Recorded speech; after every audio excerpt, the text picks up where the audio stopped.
Hi hello friends welcome back to our channel. అందరూ ఎలా ఉన్నారు? బాగున్నారా?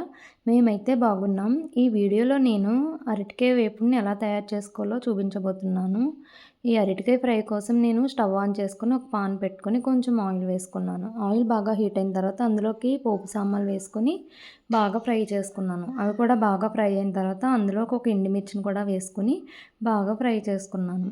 ఇవి బాగా ఫ్రై అయిన తర్వాత మనం అరటికాయని చక్రాల్లా కట్ చేసుకొని మజ్జిగ వేసిన వాటర్లోకి వేసుకోవాలి. మజ్జిగ వేసిన వాటర్లోకి అరటికాయ ముక్కలు వేయడం వల్ల అరటికాయ ముక్కలు అనేవి నల్లగా అవ్వకుండా ఉంటాయి.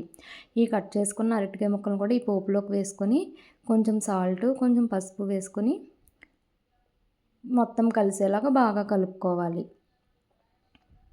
తర్వాత మూతను పెట్టి 5 to 10 మినిట్స్ మగ్గనివ్వాలి.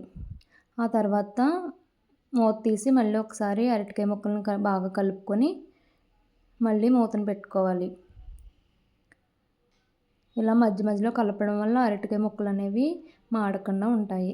మళ్ళీ మూతను పెట్టుకొని ఒక 5 to 10 మినిట్స్ తర్వాత మూత తీసి అరటికాయ ముక్క ఉడికిందా లేదా అనేది చూసుకొని ఒకవేళ ఉడికిపోతే అందులోకి కొంచెం సాల్టు, రుచికి సరిపడా కారంని వేసుకొని బాగా కలుపుకోవాలి.